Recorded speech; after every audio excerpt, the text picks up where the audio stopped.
Hola, hola, buenas noches. ¿Qué tal? ¿Cómo estás? ¿Cómo te encuentras? ¿Qué tal? ¿Cómo ha estado tu día en este momento? Espero que bien, ¿verdad? En nombre de Jesús. Espero que todo te haya resultado y hayas logrado las metas propuestas durante la mañana, ¿verdad? Y durante todo el día.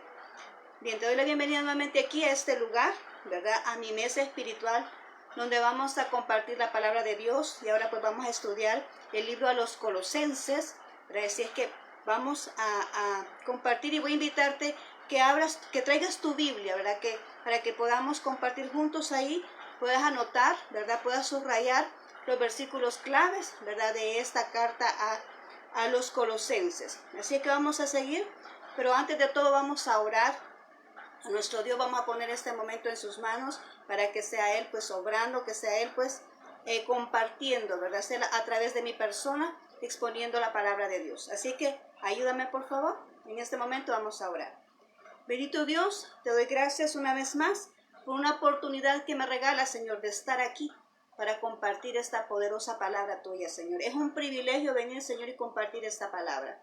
Te ruego, Padre mío, por los corazones de todos nosotros, de las personas que van a escuchar mi voz, que esta palabra, Señor, no caiga en tierra, que caiga en tierra fértil, que no se pierda, sino que pueda llevar el propósito por el cual es enviada, como dice tu palabra. Así, bendito Señor, pongo en tus manos cada persona que va a escuchar esta palabra y que nos podamos edificar juntos con lo que tú dices, con lo que tú mencionas, con la enseñanza que vamos a aprender ahora. Gracias, Cristo Jesús. Amén y amén.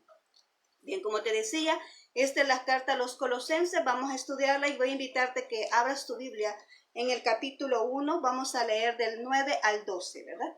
Capítulo 1 del 9 al 12 para iniciar, ¿verdad? Lo que es esta carta a los Colosenses. Y dice así la palabra de Dios, del 9 al 12.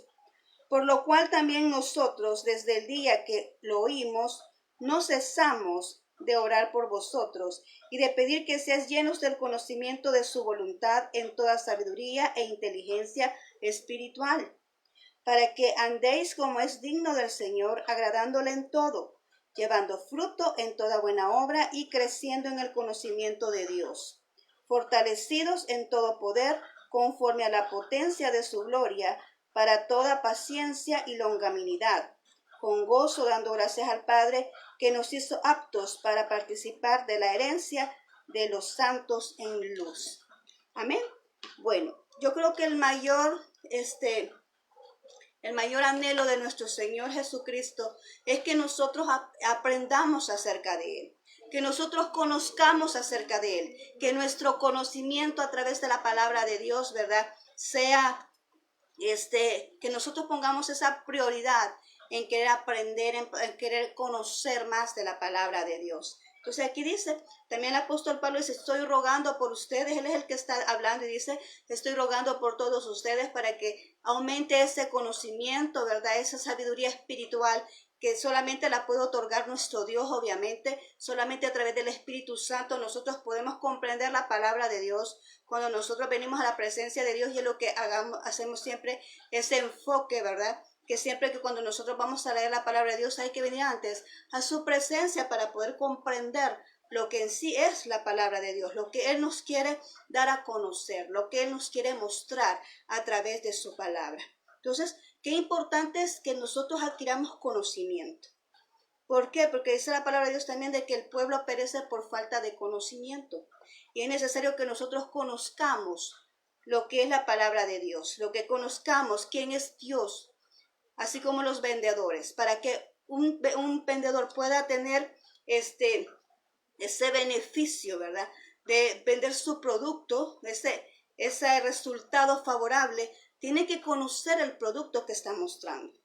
Si no lo conoce, no lo ha probado, entonces no lo puede venir y presentar a otra persona, ¿verdad? Pero en cambio cuando se conoce, ¿verdad? Con toda autoridad se puede exponer, se puede decir sus cualidades, sus beneficios, y es más fácil vender ese producto.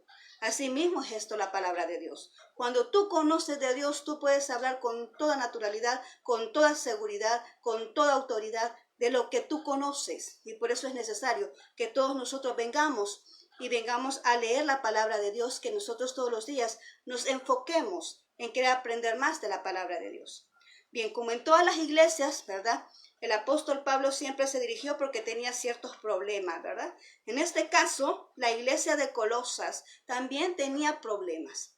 Y esta carta, según la historia se escribió 60, al año 60 después de Cristo, ¿verdad? Aproximadamente. Pero también habían ciertos problemas en esta iglesia. ¿Y cuál era el propósito por el cual el apóstol Pablo escribió esta carta? Bueno, para corregir la introducción de enseñanzas erróneas en esa iglesia. Habían muchas herejías, entre ellas estaba esto que se llamaba hipnosis.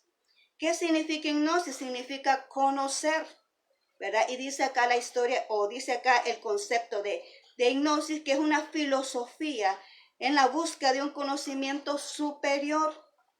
La iglesia de Colosas empezó a mezclar la filosofía con la doctrina, ¿verdad? Entonces, los gnósticos enseñaban que dicho conocimiento no era netamente intelectual, sino que era de pura filosofía. Este era el problema que se estaba dando en esta iglesia. Ya no estaban basándose en la palabra de Dios, sino que ya estaban mezclando la filosofía, ¿verdad?, con lo que es la doctrina. Y entonces empezó ese movimiento y ese era el problema que tenían. ¿Qué es lo que sucedía con qué es lo que enseñaban, ¿verdad? Esta enseñanza errónea, qué es lo que mostraba, qué es lo que les estaba enseñando a todos los demás. Bueno, lo que decían acá era, ¿verdad?, que no existía nada más importante que el conocimiento. Acabamos de hablar del conocimiento, sí, pero estamos hablando de manera correcta. En el caso de esta herejía, el conocimiento se basa en como estamos hablando, en lo filosófico, no en lo que es la palabra de Dios en sí. La doctrina se estaba adulterando, la doctrina bíblica se estaba adulterando con estas filosofías, con estos conocimientos humanos, pero entonces ellos decían que era mejor, ellos tenían que alcanzar más y más y más conocimiento, pero no con la intención de conocer, sino que con la intención de ser elevados a un nivel superior. Tanto así que aquel que conocía más, ¿verdad?, le llamaban iluminados, ¿verdad? Y estas personas, dice ahí la historia, que ellos no comparten, ¿verdad?, su enseñanza con otros, sino que se lo reservan, ¿verdad? Entonces esa es la característica de ellos en ese punto. Además también ellos enseñaban que todo lo que es materia es malo, ¿verdad? Todo lo que es materia, todo lo que es creado era malo, hasta el punto que también decían que el cuerpo, ¿verdad?, que era Jesucristo, también era malo, tanto así que no lo consideraban como Jesús, sino que lo veían como un ángel, ¿verdad? Ellos creen que Jesús era, que Jesús era un fantasma, que Jesús era un fantasma, ¿verdad? Eso es lo que cree el gnosticismo, que Jesús era un fantasma. Ellos no creen que Él vino y se encarnó, ellos no creen que Él se humanizó para venir a pagar el precio, ¿verdad?, el sacrificio en la cruz, para venir y vivir entre nosotros. Él se hizo humano para poder vivir entre nosotros. Pero dice acá que ellos creen que todo lo que es creado, todo lo que es material, todo lo que es la naturaleza, pues es malo, ¿verdad? Entonces ellos no comparten la idea que nosotros tenemos, ¿verdad?, acerca de nuestro Señor Jesucristo. Además, dicen que el espíritu era bueno e impermeable a todo lo que es materia. Ellos creían que el cuerpo, para poder tener ese nivel espiritual, ese nivel de alcanzar, ¿verdad?, lo máximo, lo que es la filosofía, ellos tenían que mutilarse el cuerpo.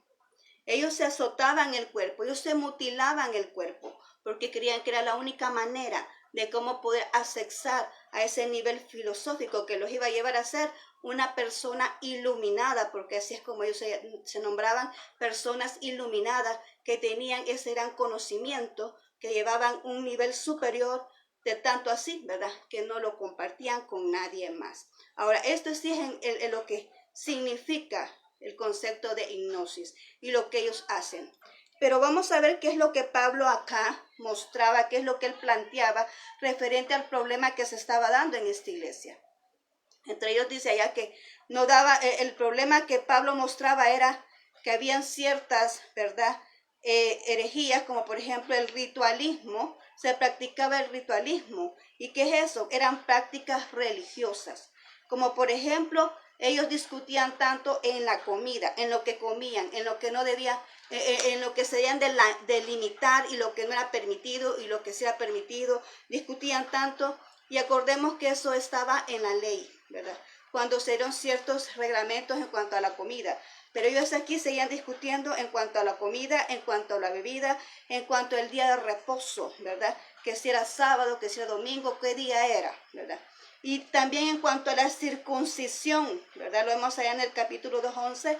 En cuanto a la circuncisión, todavía se daba ese problema de que era necesario circuncidarse para poder, ¿verdad?, ser llamado hijo de Dios, para poder ser seguidor de Cristo. Y también habían ciertas disensiones, ¿verdad? Cuando decían si este es siervo, este es esclavo, este es libre, este es judío, o este es griego, ¿verdad? ¿Está circuncidado o no está circuncidado? Esas eran las discusiones que tenían ellos, ¿verdad? Por lo cual había ese problema en esa iglesia en cuanto al ritualismo. Era una iglesia que se estaba comportando de la manera practicando los rituales de la ley, ¿verdad? Los rituales de la ley. No tomaban en cuenta que con la venida de nuestro Señor Jesucristo, ya esos rituales ya no tenían ningún valor, porque dice la Biblia que esos rituales nada más eran la sombra de aquello que iba a venir. ¿Y qué es lo que iba a venir? Pues nuestro Señor Jesucristo, que iba a cambiar todo, ¿verdad? Porque ya no íbamos a ser entonces seguidores de la ley, sino que de la gracia que es nuestro Señor Jesucristo, que nos lo otorgó, ¿verdad?, con ese sacrificio en la cruz. Ahora bien, ¿qué más es? El número 2 dice que también estaban practicando el ascetismo. ¿Qué es el ascetismo? Dice que son mandamientos de hombres, son acciones superficiales, ¿verdad?, que como mencionamos eran similares, que mortifican el cuerpo, ¿verdad?, que son, renuncian a las condiciones físicas, como por ejemplo aquellas condiciones cuando alguien tiene un carro, eso era pecado, eso era prohibido, tener un carro, tener aquellas posibilidades económicas, tener aquellas comodidades, ¿verdad? Aquellas comodidades, eso es pecado para estas personas. Entonces vinieron y empezaron a tratar eso. Por eso decía ahí, no, hay un texto que dice, no manejes, no comas, no toques, ¿verdad? Porque para eso eran ellos pecados. Entonces ellos tenían esas normativas humanas que estaban practicando y que estaban diciendo a las personas que no cometieran esas acciones, porque eso estaba fuera de la voluntad de Dios, ¿verdad? Estaba fuera de la voluntad de Dios. Entonces les ponían esas reglas humanas, esas reglas de hombres, para que ellos lo siguieran. También ellos adoraban a los ángeles y menospreciaban a Jesucristo, ¿verdad? Lo ponían en una posición al igual que un ángel. Decían que Jesús era un ángel. No creían que Jesús era el Hijo de Dios y que había venido a pagar el precio por nosotros. No lo veían, o sea, su deidad, ¿verdad? La habían hecho a un lado y lo habían colocado en la misma posición de un ángel. ¿Qué más hicieron ellos? Dicen que introdujeron los conocimientos esotéricos, ¿verdad? ¿Qué es eso? Bueno, dice que es la búsqueda de entender al mundo por las causas internas, un conjunto de prácticas con la adivinación y las predicciones. Son aquellos misterios espirituales, pero que ellos los querían accesar, ¿verdad?, de manera de adivinación, con brujería, ¿verdad? O también esas ideologías propias. Aquí vemos el problema, y esto aquí, pues vamos a hacer este hincapié, ¿verdad? El problema aquí es, y se da cuando la persona viene y dice, yo estoy orando, ¿verdad? Y el Señor me dijo esto, el Señor me habla en oración, y ya no abre la palabra de Dios, solamente se deja guiar por lo que Dios le dice en oración. Es muy cierto que sí, Dios habla en oración, no lo vamos a negar, es muy cierto, pero cuando Dios te habla en oración, siempre va a sacar, ¿verdad?, textos bíblicos, referencias bíblicas, siempre va basado en la palabra de Dios cuando Él te habla. Yo siempre he dicho esto, cuando yo oro, ¿verdad?, en la presencia de Dios, cuando yo vengo a la presencia de Dios y el Señor me habla, ¿verdad?, para estar segura, aunque yo conozco la voz de Dios, pero Él siempre hace eso conmigo. Él siempre viene y cuando yo leo la palabra de Dios, ahí está el versículo. O siempre Él me habla y siempre introduce en las oraciones textos bíblicos, me trae textos bíblicos a la mente. O si no, cuando vengo y escucho a un predicador, entonces ahí mismo está lo que Él ya me dijo en oración. Entonces yo siempre he creído esto y es que qué excelente sería que lo que nosotros oremos, la confirmación sea lo que escuchemos de una persona. No al revés, sino que con nosotros oremos y que el Señor nos hable y que la confirmación de lo que Dios nos ha dicho en oración sea lo que una persona expresa, ¿verdad? Entonces, eso es lo ideal, ¿verdad? Entonces, aquí el problema que se está dando es esto. Ellos decían, sí, tenemos nuestras propias ideas filosóficas, tenemos nuestras ideas de acuerdo a la adivinación, de acuerdo a esta brujería, todo lo que ellos estaban manejando en lo espiritual y eso lo estaban tomando como base, ¿verdad? No la palabra de Dios, sino que sus propias ideologías de cómo venir y encontrar los misterios que Dios tiene en el mundo espiritual. Entonces estaban involucrando eso. También dice acá, ¿verdad? La confianza en la sabiduría humana y las tradiciones de hombres. Tenían tanta confianza en lo que el hombre decía por lo mismo, ¿verdad? Por lo mismo, porque ellos adquirían ese conocimiento filosófico. Hay gente que habla así, de esa manera filosófica, y a cualquier persona pues se queda admirado, ¿verdad? Porque tal vez tiene elocuencia, ¿verdad? Y su filosofía está ahí, entonces todos se quedan sorprendidos de lo que está haciendo, pero en realidad no está bien. Es como yo decía en la intervención anterior, cuando estaba viendo el libro de los Efesios, yo les decía, si en la palabra de Dios no está lo que se está haciendo, pues entonces no es de Dios. No es de Dios, porque tiene que estar en la palabra de Dios, ¿verdad? Para poder nosotros decir, sí, eso viene de Dios. Entonces, en este caso dicen ellos que estaban siguiendo la voz de hombres. Entonces, en este caso podemos decir que la Biblia no la tocaban, lo que tenían de libros en ese momento, ellos no la tocaban, ya tenían la ley, ¿verdad? Entonces quiere decir que ellos no tocaban nada de eso, ¿verdad? Sino que solamente se dejaban enviar por la sabiduría humana, por lo que ellos creían, por la filosofía de las personas y por las tradiciones. ¿Y qué es lo que hace esto? Pues dicen que creían en palabras de hombre, fluctuantes, eran fluctuantes en la fe, ¿por qué? Porque venían una corriente, decía alguien, yo creo en esto y el Señor me mostró esto y el Señor dijo esto y no habían bases, ¿verdad? De dónde poder decir es cierto. Entonces, es una persona así, es fácilmente ser movida, ¿verdad? Es fácil ser movida por cualquier corriente. La persona que no está acostumbrada a leer la palabra de Dios, fácilmente lo pueden mover de la fe, ¿verdad? Porque no tiene bases de cómo poderse mantener firme. Y esto sucedía en este caso. Dice que se movían por corrientes del mundo, ¿verdad? O sea, traían la mezcla de lo que es del mundo, lo traían también al cristianismo, entonces tenían un solo problema ahí, ¿verdad? Un solo revoltijo, ¿verdad? De lo que estaban, o sea, que habían adulterado prácticamente lo que era la doctrina, ¿verdad? Que Pablo les había enseñado. Ahora, ¿cómo es que Pablo refutó todo esto? Porque todo lo que hemos mencionado es el problema que estaba teniendo esa iglesia, la iglesia de Colosa. Todo eso que hemos mencionado, ese gnosticismo, esos problemas espirituales, esos conocimientos erróneos, esas corrientes, ¿verdad?, de conocimientos erróneos, es lo que tenía, es el problema por el cual Pablo escribió esta carta a los colosenses. Y como te decía yo, para ir aprendiendo, para ir estudiando la palabra de Dios, tenemos que saber el contexto, tenemos que saber qué es lo que estaba pasando, por qué Pablo dijo eso. Entonces aquí estamos mencionando por qué Pablo mencionó todo lo que está en su carta. La base fue esa, porque la iglesia se estaba desviando, ¿verdad?, de la doctrina correcta que él les había mostrado, ¿verdad? Se estaba desviando de la doctrina de nuestro Señor Jesucristo y estaban siguiendo las corrientes herejes de hombres, ¿verdad? Las ideologías de hombres, lo que ellos creían. ¿Cómo es que Pablo vino y refutó todo ese problema?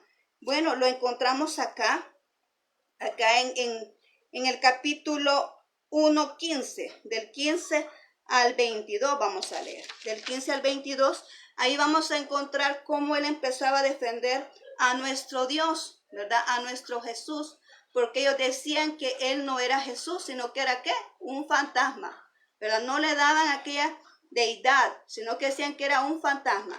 Entonces aquí vamos a ver cómo decía el apóstol Pablo para defenderlo. En primer lugar dice ya en el 1:16 que Él es creador. Vamos a leerlo, lo vamos a ir leyendo. Así que sígueme, dice así. El 15. Él es la imagen de Dios invisible, el primogénito de toda la creación. O sea, ahí nos está indicando, Él es el creador, ¿verdad? Él es el creador, es el primogénito de toda la creación. Y ahí le dice, Jesucristo, ¿verdad? Es el sustentador allá a la imagen de Cristo el 1:15. El creador el 1:16 dice, porque en Él fueran creadas todas las cosas, las que hay en los cielos y las que hay en la tierra, visibles e invisibles, sean tronos, sean dominios, sean principados, sean potestades, todo fue creado por medio de Él y para Él. ¿Verdad? Ahí estaba diciendo Pablo, Cristo es la imagen de Dios, allá en 1:15. Cristo es el creador en el 1:16. Cristo es el sustentador en el 1:17 dice, y Él es antes de todas las cosas y todas las cosas en Él subsisten, ¿verdad? Por Él subsisten, por Él existen, Él es el sustentador, por Él existen todas las cosas, dice. O sea, sin Él no existe nada.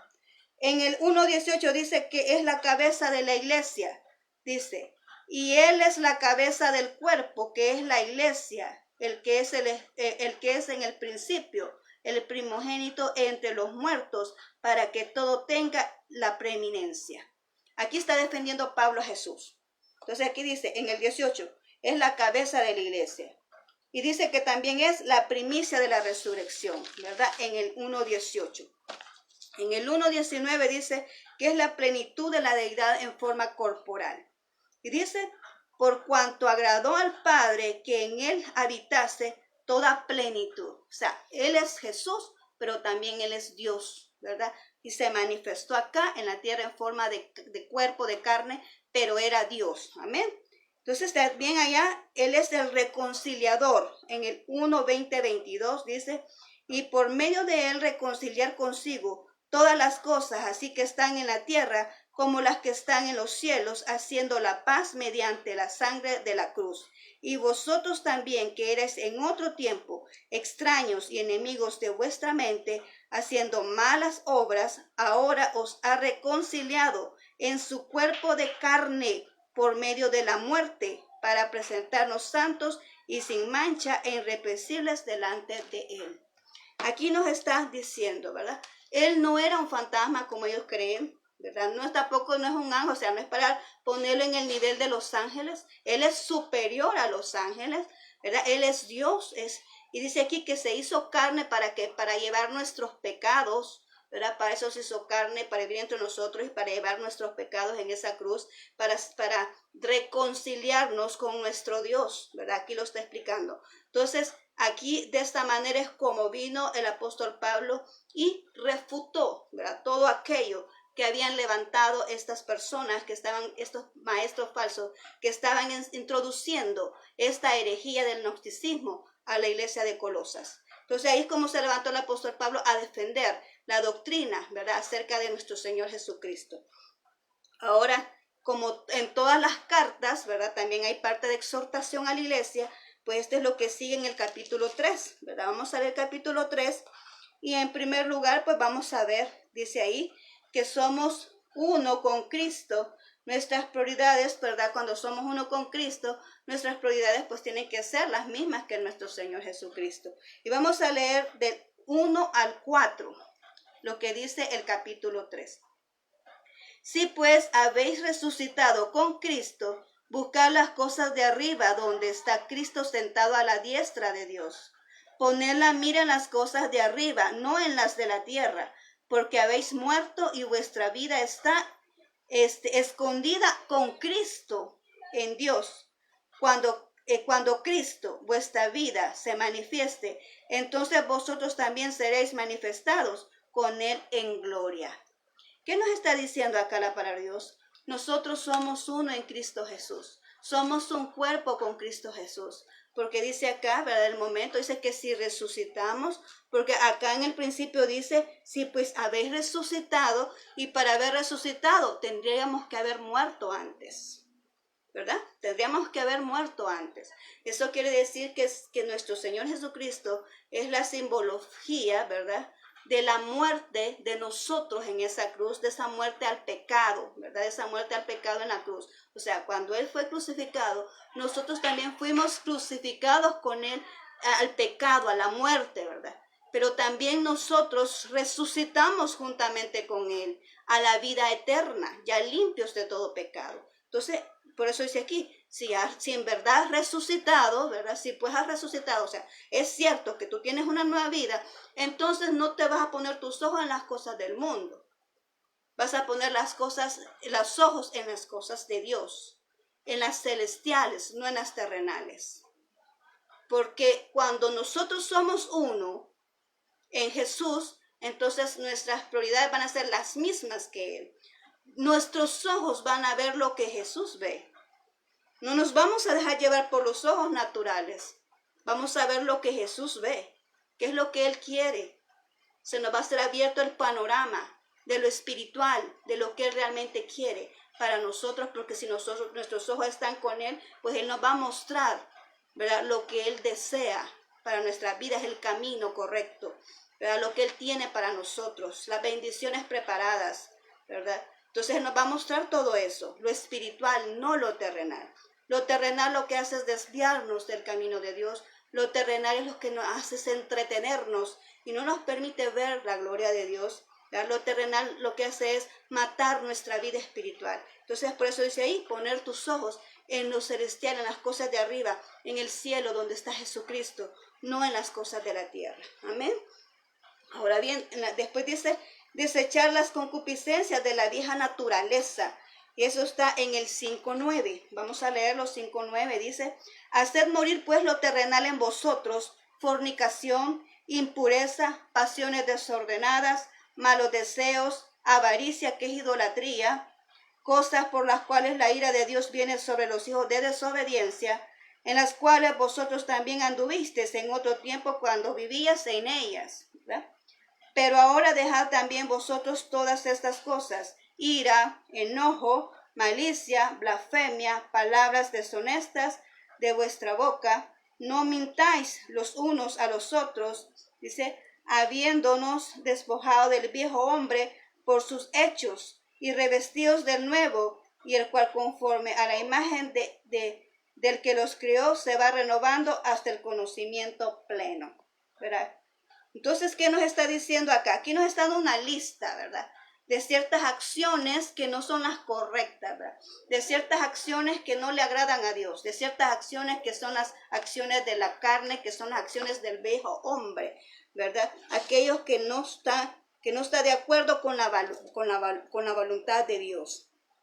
Cuando dice acá, ¿verdad?, malicia, no estamos hablando de aquella cosa que viene para las mujeres, ¿verdad?, que anda provocando a los hombres. No, eso se llama coquetería. La malicia es aquella cuando tú ves a alguien y está ya haciendo un plan para afectar a esa persona. A eso es malicia. Cuando tú vienes y estás armando un plan, ves a aquella persona y no te agrada porque le tienes egoísmo, le tienes envidia, entonces dice, yo lo voy a hacer caer, vamos a armar este plan para afectarle. Esa es malicia del momento que tú lo estás planeando, ¿verdad? Entonces dice acá, despojémonos del viejo hombre, despojémonos de aquellas cosas que afectan, del ira, del enojo, de todo lo que nos menciona la palabra de Dios ahí, ¿verdad? Hay que dejar morir, dice, todo lo terrenal. Ahora también dice, hay que promover el cultivo de las virtudes de la vida nueva en Cristo. Hay que promoverla, dice Pablo. Hay que promover esas virtudes, lo nuevo que Dios nos ha dado. Está en el 10:17. Dice, revestidos del nuevo hombre, ¿verdad?, el cual conforme a la imagen del que nos creó, se va renovando hasta el conocimiento pleno. O sea que va de poco en poco, ¿verdad? No es que de un solo, sino que va renovando, va cambiando, va siendo transformado en cuanto a los procesos. Donde no hay griego ni judío, circuncisión ni circuncisión, bárbaro ni exrita, siervo ni libre, sino que Cristo es todo y en todo, ¿verdad? Él es lo que existe, Él es todo y no hay nada más. Vestidos pues, dice, como escogidos de Dios. ¿De qué manera? Vestidos como escogidos de Dios. ¿De qué manera? Dice aquí, santos y amados, de entrañable ¿qué? Misericordia, de benignidad, de humildad, de mansedumbre, de paciencia, soportándonos los unos a los otros y perdonándonos los unos a los otros. Si alguno tuviere queja contra otro, de la manera que Cristo os perdonó, así también hacerlo vosotros. Y sobre todas estas cosas, vestidos de amor, ¿verdad? Que es el vínculo perfecto. Y la paz de Dios gobierne en vuestros corazones, a que asimismo fuiste llamados en un solo cuerpo, y sed agradecidos. La palabra de Cristo more en abundancia en vosotros, enseñándonos y exhortándonos unos a otros en toda sabiduría, cantando con gracia en vuestros corazones al Señor con salmos e himnos y cánticos espirituales, y todo lo que hacéis, sea de la palabra o de hecho, hacedlo todo en el nombre del Señor Jesús, dando gracias a Dios Padre por medio de él. Si tú te fijas acá, dice revestido del nuevo hombre, pero todo lo que hemos leído son características ¿qué? Espirituales, ¿verdad? Son características espirituales.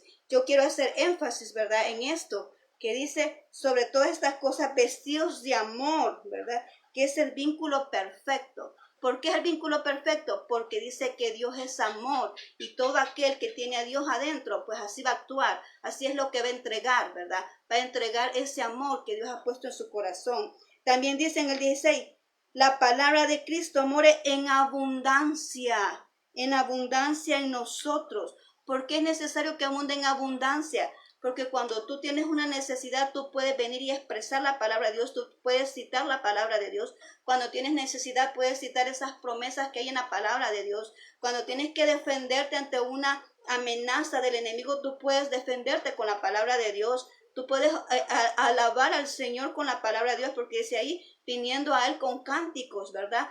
Con salmos. Entonces, tú cuando conoces la palabra de Dios, tú la puedes citar porque la conoces. Pero ¿qué tal si tú no la lees? Entonces no tienes nada que decir.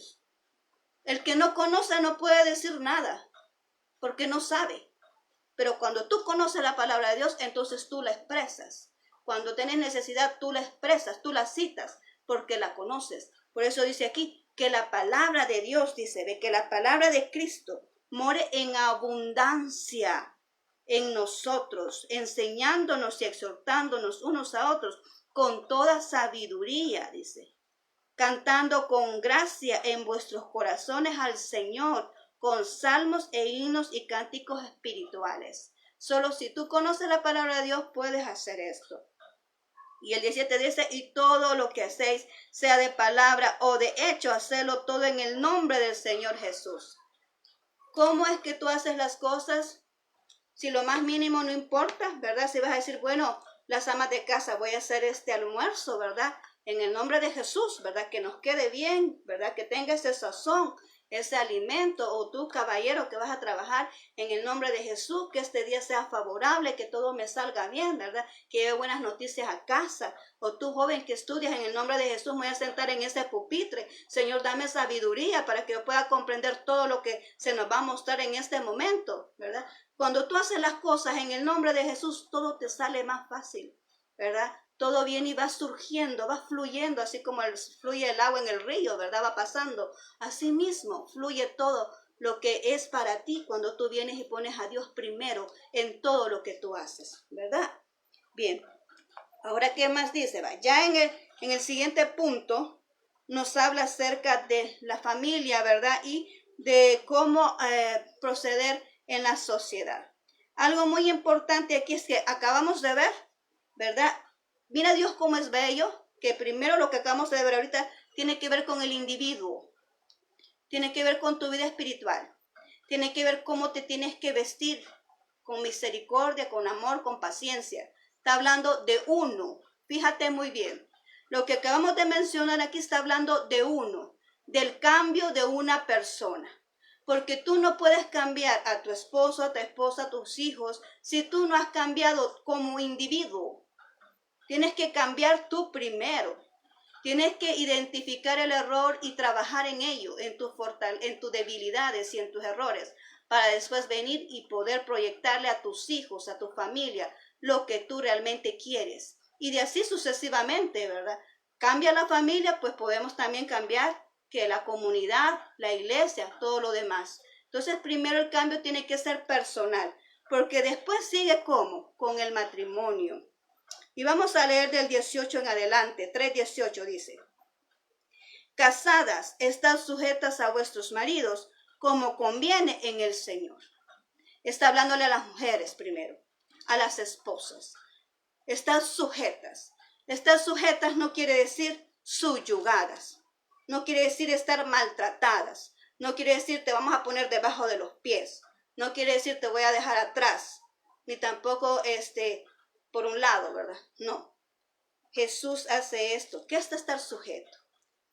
Sujeto es esto, mira. Amarrado. Estás amarrado con tu pareja. Casada, casado. Hombre, mujer, matrimonio. Estás sujeto, amarrado. Dice la palabra de Dios en Génesis. Ya no serán dos, serán uno solo. ¿Y la mujer qué es? Ayuda idónea para el hombre. La mujer es ayuda idónea para el hombre. Ya no son dos, son uno, porque Dios los sujetó. Es por eso que yo tengo yo tengo este pensamiento y digo, cuando una persona viene al altar, esa pareja, ¿la ha unido Dios o la ha unido Dios o el hombre en nombre de Dios? Porque a mí el Señor me ha mostrado que sí une parejas. No es que a mí me gusta, venite, vámonos, me gustás y casémonos. Y después vienen los problemas porque tú escogiste, no fue la persona que Dios tenía para ti. Ese es el problema. Dios une parejas, Dios las une. Entonces cuando dice ahí, casadas estén sujetos a vuestros maridos, no está diciendo subyugadas, que le digan, mira, aquí te callas porque solo yo hablo. O que le digan, mira, aquí no tienes derecho a opinar porque aquí se hace lo que yo ordeno.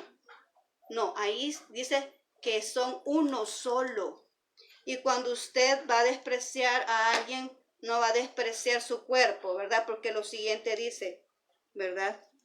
Marido dice, amad a vuestras mujeres y no seáis ásperos con ellas. La mujer es la parte delicada, es la parte sentimental, es la parte sensible del hombre. Son uno solo, pero la mujer es la parte sensible, es la parte sentimental. Es por eso que a la mujer se le hace más fácil entrar a la presencia de Dios. Si tú te fijas eso, la mujer se le hace más fácil entrar a la presencia de Dios porque es más sentimental, es más sensible. Por eso dice ahí, no seáis ásperos con ellas, porque tú no vas a tratar mal a tu propio cuerpo. Entonces la mujer es parte de ti. Entonces por eso dice ahí, mujeres, hombres, no sean ásperos, ¿verdad? Con la mujer. La mujer no es débil. La mujer no es débil, la mujer es fuerte, porque dice allá en Génesis 1:18, ¿verdad? Ayuda idónea quiere decir ayuda fuerte. La mujer es fuerte, ¿verdad? No es débil. Algunos dicen la mujer es el género débil. No, la mujer es fuerte. Dime tú, ¿te crees capaz de parir un hijo como hombre? ¿Te crees capaz de parir un hijo al soportar esos dolores? No, claro que no. Pero las mujeres sí lo hacemos. Las mujeres podemos hacer las cosas al mismo tiempo, ¿verdad? Porque somos ayuda idónea, ¿verdad? Entonces, ahorita pues traigo esto a mención, ¿verdad? Porque lo primero que es el individuo. El cambio primero viene por el individuo, después viene por la pareja, el esposo y la esposa. La esposa tiene que reconocer que está sujeta a un marido, que está sujeta a su esposo. Quiere decir eso que si está sujeta, no va a ir la mujer por un lado y el hombre por otro lado. Tienen que andar juntos porque son uno solo. Lo que hace el hombre comparte a la mujer porque es la ayuda idónea.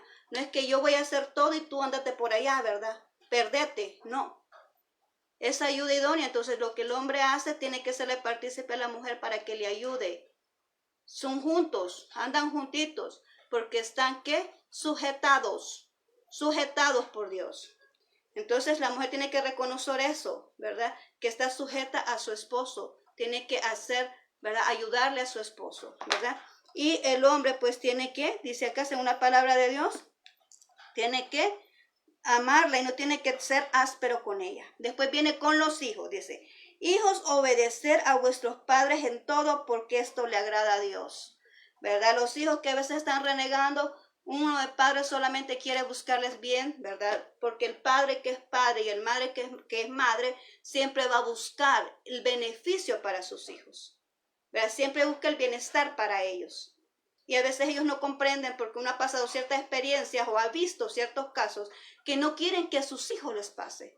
Entonces por eso uno viene y aconseja. Y muchas veces los hijos como que no les agrada, pero uno tiene que seguir haciéndolo porque ese es el papel de un buen padre y de una buena madre. ¿Por qué hago énfasis en esto? ¿Por qué hago énfasis en esto? Bueno, porque hay padres y madres también que no son buenos padres. También existe eso, no son buenos padres. Lastimosamente es así, ¿verdad? Pero se supone que aquí están hablándole a una iglesia porque son personas que están con el conocimiento de Dios y entonces se tiene que formular un cambio, ¿verdad? Porque se está hablando a una iglesia, a la iglesia de Colosas, y se le está dando esa exhortación de parte del apóstol Pablo, ¿verdad? Que dice que los hijos tienen que someterse a sus padres, tienen que obedecer a lo que ellos les dicen. ¿Qué más? Después de ellos habla nuevamente a los padres en cuanto a los hijos. Dice, no exasperéis a vuestros hijos para que no se desalienten. ¿Cuántos padres hay vienen y provocando a sus hijos a enojo? ¿Cuántos padres vienen y vienen aquí diciendo palabras hirientes a sus hijos? Entonces eso está diciendo aquí, no los desesperéis, ¿verdad? ¿Por qué? Para que ellos no se desalienten. Cuando tú vienes y les dices algo, tú no sabes si ellos pueden generar un complejo. Si ellos pueden, algo importante quería hacer y tú veniste y le dijiste, no, eso no sirve, ya se detuvo. Y quizás sí te iba a tener, iba a tener beneficio lo que estaba haciendo, ¿verdad? Quizás iba a salir bien el producto de lo que estaba haciendo. Pero tú le dijiste, no, eso no lo hagas, no sirve. Lo estancaste. Entonces, por eso dice aquí que como padre, ¿verdad? No exasperéis a vuestros hijos. No lo provoquéis a ira, dice la otra porción. No lo provoquéis a ira. Yo siempre menciono esto, sí es cierto. Dice la palabra de Dios que el hijo tiene que respetar al padre, tiene que honrarlo, pero que cuando es el padre que lo provoca a ira, que lo provoca a enojo, ¿quién es el culpable ahí? Es el padre. Y muchas veces así sucede, ¿verdad? Que viene el padre y lo provoca y hasta que el hijo viene y contesta mal. Pero el hijo estaba quieto, estaba tranquilo, estaba pacífico. Entonces, ¿quién tiene la culpa ahí? ¿Verdad? Dios ve todas las cosas. Después de ver individuo, ver matrimonio, ver hijos, nos vamos ya al nivel social porque nos habla en el 22 de los siervos. Y dice así, siervos, obedecer en todo a vuestros amos terrenales, no sirviendo al ojo como los que quieren agradar a los hombres, sino con corazón sincero, temiendo a Dios. Y todo lo que hagáis, hacerlo de corazón como para el Señor y no para los hombres, sabiendo que el Señor recibiréis la recompensa de la herencia, porque a Cristo el Señor servís. Le está hablando a los siervos. No hay siervos en esta época, pero sí hay empleados, ¿verdad? Y hay personas que se someten a autoridad. Aquí está diciendo, usted está sometido a una autoridad, pues respete la autoridad, sométase a la autoridad, trabaje como para Dios y no para la autoridad, ¿verdad? Trabaje y sirva a Dios, ¿verdad? Que todo lo que usted haga, cuando uno lo hace sabiendo que es para Dios, pues hace lo mejor, toma su esfuerzo, toma su empeño para hacerlo mejor, para sacar lo mejor de lo que está haciendo. Entonces, cuando usted sabe que lo que está haciendo lo hace para Dios y no para los hombres, supongo yo que lo hace con agrado, ¿verdad? Lo hace usted pues satisfecho, lo hace con el mayor esmero, porque sabe que es para Dios y no para los hombres, como dice aquí. Y no es para agradarlo para que te aplaudan o para que vengan y te honren. Qué bueno que lo hacen, qué bueno si lo hacen, ¿verdad? Porque a veces hay lugares donde premian los primeros lugares o el empleado del mes, ¿verdad? Y qué bueno eso, es una parte de la motivación. Yo siempre he creído en eso, que el empleado trabaja bien por motivación, ¿verdad? Y no por presión. Yo siempre he creído eso y así lo he empleado yo cuando he sido jefe. A mí me ha funcionado más por motivación y no por presión. Entonces, yo creo en eso. Entonces, el empleado trabaja para Dios, no para los hombres. Pero ya después viene hablándonos para los jefes, que dice aquí. Mas el que hace injusticia recibirá injusticia. Mas el que hace injusticia recibirá la injusticia que hiciere, porque no hay acepción de personas. Amo, dice, haced lo que es justo y recto con vuestros siervos, sabiendo que también vosotros tenéis un amo en los cielos, ¿verdad? Todos estamos sometidos a Dios. Él está encima de todos nosotros. Él es nuestro jefe, nuestro creador. Pero aquí está hablando a las autoridades. Y qué tremendo es cuando esas autoridades abusan de la autoridad, ¿verdad? Ahí está diciendo, no abusen de la autoridad. No vean con menosprecio al otro. Solo porque su autoridad va a venir a su antojo a hacer cualquier otra cosa. Ocupar su autoridad para hacer sus deseos personales. Ocupar su autoridad para cerrar oportunidades a la persona que está haciendo lo correcto. Ocupar su autoridad para introducirte en el derecho ajeno y evitar que esa persona obtenga lo que Dios ha establecido para esa persona.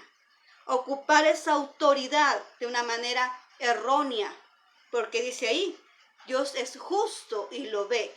Y la injusticia que practica, esa misma injusticia, se le será aplicada. Lo dice ahí, mira, en el capítulo 25.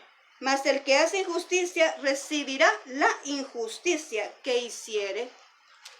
Entonces aquí nos invita a no actuar injustamente. Porque cuando nosotros somos injustos, esa misma injusticia va a venir a nosotros, tal vez no de la misma persona que afectamos, no tal vez de la misma persona que dañamos, no tal vez de la persona que matamos en vida, ¿verdad? Sino que de otra persona. Yo siempre recuerdo esto y se me da a la mente del pastor general que yo considero así, que siempre decía, cometiste un error, bueno, el Señor te perdona el error, te perdona el pecado, pero la facturita la vas a pagar. Así nos decía en la iglesia a nosotros. Cometiste un error, sí, el Señor te perdona porque Él es amor. El Señor te perdona, sí, pero la facturita la vas a tener que pagar. ¿Qué son las facturitas? La consecuencia de nuestras malas decisiones, las consecuencias de nuestros malos hechos, ¿verdad? Las consecuencias de nuestro mal proceder. Esas son las facturitas que se pagan. Y así es la injusticia. Cuando tú te levantas injustamente a quitarle el derecho a una persona y hacer que esa persona fracase en lo que realmente le correspondía, espérate porque también el Señor va a actuar de igual manera contigo. Yo quisiera decirte lo contrario, pero la palabra de Dios no miente y aquí está. Y Dios no cambia, Dios no miente. Entonces lo mejor para nosotros es actuar justamente, no interviniendo en el derecho de otro, no abusando de la autoridad para el derecho del otro, no abusando de esa autoridad. Amén. Eso es lo que está diciendo aquí, no abusando de la autoridad, sino respetar el derecho ajeno. Hay un dicho por aquí que dice, respetar el derecho ajeno es la paz, ¿verdad? Estamos hablando de cómo proceder en la sociedad, aquí dice, ¿verdad? Entonces, el respeto al derecho ajeno es la paz. ¿Por qué intervenir en las cosas que otro tiene derecho a recibirlas? ¿Por qué intervenir en algo que Dios ha establecido? ¿Por qué intervenir en algo solo porque yo quiero eso y no lo puedo tener, pues el otro tampoco no lo va a tener? Solo por eso ocupo mi autoridad para evitarlo. No se puede así, ¿verdad? Dijimos dejar atrás las cosas pasadas, lo pasado ya pasó, ¿verdad? Entonces hoy dice acá, buscar el nuevo hombre, revístase de un nuevo hombre y lógicamente buscar las cosas nuevas que vienen de parte de Dios. Amén. Bien, vamos a terminar y nos vamos a ir al 2:8-9 ya para finalizar. Al capítulo 2:8-9 dice, mirad que nadie os engañe, ¿verdad? Por medio de filosofías huecas y sutilezas, según las tradiciones de los hombres, conforme a los rudimentos del mundo y no según a Cristo, ¿verdad? porque el que habita corporalmente toda la plenitud, porque en él habita corporalmente toda la plenitud de la deidad. Amén. ¿Qué nos está diciendo ahí? ¿Verdad? Jesús no es un ángel. Jesús no es un fantasma. Jesús es Dios. Y en ese momento se manifestó en carne. Jesús se presentó 100% hombre, 100% Dios, ¿verdad? Él es Dios. No es ningún fantasma, como decían ellos, no es ningún ángel para ponerlo en la misma posición. Él es Dios todopoderoso, ¿verdad? Nuestro creador, ¿verdad? Él es uno con el Padre. Amén. Entonces esto es lo que hemos aprendido este día en cuanto a Colosenses. Espero que te haya sacado de muchas dudas, que te haya ayudado esta palabra de Dios, ¿verdad? Todo lo hacemos con una finalidad para que tú cuando vengas a leer el libro lo puedas comprender de una mejor manera. Lo hago esto bajo la dirección de Dios, bajo la autoridad que Dios me da. ¿Por qué? Porque Él quiere que nosotros aprendamos a discipularnos personalmente, que podamos leer la palabra y entenderla personalmente, porque vamos a transformar primero nuestro individuo, ¿verdad? Esa es la visión que Dios me ha dado. Vamos a transformar primero nuestro individuo. No podemos pretender cambiar a otro con algo que nosotros no tenemos. No podemos decirle a otro, mire, haga esto si nosotros no lo estamos haciendo. Reconozcamos nuestros errores. Y aquí, pues yo también estoy dentro de esto, porque todos nos estamos aquí transformando en esta palabra de Dios. Ahorita también yo estoy aquí estudiando esta palabra y yo también estoy verificando las cosas en las cuales estoy fallando y también yo me apunto, ¿verdad? Para venir y cambiar aquello en lo que estoy fallando. Así que si tú quieres crecer espiritualmente, tiene que ser así. Tienes que anotar los errores, lo que te está marcando la palabra de Dios y decir, yo voy a trabajar en esto porque yo quiero crecer en mi vida espiritual. Esos problemas no pueden seguir, ¿verdad? Esa situación no puede seguir. Entonces vamos a corregirlo, ¿verdad? Para crecer nosotros. Ya cuando nosotros hemos crecido, ya cuando nosotros hemos superado esa debilidad en la cual estamos fallando, entonces podemos venir y ayudar a otros porque ya salimos nosotros de eso. No podemos pretender que otro lo haga si nosotros no lo hemos hecho antes. Amén. Así es que ese es el objetivo de esto. Aprendamos a estudiar la palabra solos. No sabemos, con tanta problema que pasa, no sabemos si vamos a volver a tener que aislarnos. No sabemos, primero Dios, que no sea así, ¿verdad? Pero si sucede, usted no se va a enfriar porque se quede en casa. Usted va a estar encendido, aunque esté en iglesia o aunque esté en su casa, va a permanecer encendido y con el conocimiento de la palabra de Dios, porque aquí eso es lo que estamos haciendo, ¿verdad? Compartiendo cómo usted puede entender mejor la palabra de Dios cuando la lea, para quiénes fueron escritas, para quién se dirigió esa palabra, qué es lo que podemos aplicar nosotros en nuestra vida, ¿verdad? Ahí está. Así es que muchas gracias, ¿verdad? Por haberme regalado estos minutos de tu tiempo, ¿verdad? Vamos a orar en este momento agradeciéndole al Señor por esta enseñanza que nos ha entregado hoy, que esa palabra no se pierda, que no venga el enemigo a robarla, sino que se quede en nuestro corazón y pueda producir. Amén. Bien, oremos. Gracias, bendito Dios, hemos entregado esta palabra, hemos culminado la enseñanza ahorita del libro de Colosenses. Gracias, bendito Dios, ¿verdad? Por lo que nos has mostrado en este momento. Te ruego, mi Dios, por cada amigo, te ruego por cada hermano que esté escuchando mi voz en este momento, que seas tú transformando sus vidas, sus corazones, que esta palabra, Señor, pueda llegar a sus vidas, Señor, y que pueda surgir, ¿verdad? Lo nuevo, que sean los cambios que tú quieres para nuestras vidas, Señor. Te ruego, mi Dios, que tú obres en la vida de cada uno de ellos. Que bendigas a aquellos, Señor, que están en necesidad, que protejas a aquellos que salen, Señor, de sus casas, que los guardes en todo momento, del momento de salir a sus casas, a su trabajo o a su lugar de estudio. Provee cualquier necesidad, Señor, que ellos tengan. Bendice, Señor. Solventa cualquier necesidad. Y te ruego por cada uno de aquellos que están pasando momentos difíciles, que tienen alguna enfermedad, que seas tú obrando en sus vidas y sanando, Señor, trayendo esa salud a su cuerpo. Gracias, bendito Señor. En tus manos ponemos este momento, en tus manos ponemos a cada persona, Señor. Protégelos y guárdalos en todo momento. Gracias, Cristo Jesús. Amén y amén. Muy bien, nuevamente te digo gracias, ¿verdad? Nos seguimos viendo el día jueves. Vamos a ir con las llaves, ¿verdad? Te entregué una llave de Abriendo el tesoro, así se llama la serie, ¿verdad? Abriendo el tesoro. Así que vamos a continuar con la siguiente llave este jueves, así que yo te espero a las 7 de la noche, si Dios lo permite, y te espero para que podamos descubrir cuál es la segunda llave, que nos va a llevar a poder accionar a esa cualidad de Jesús, ¿verdad? Para podernos parecer más a Él, así como un hijo se tiene cualidades de su padre, pues así nosotros también lo podemos hacer con nuestro Señor Jesucristo. Así que muchas gracias, te mando muchos abrazos donde estés, que tengas una excelente noche y que el Señor Todopoderoso te guarde, ¿verdad? Te conceda un excelente descansar. Bendiciones.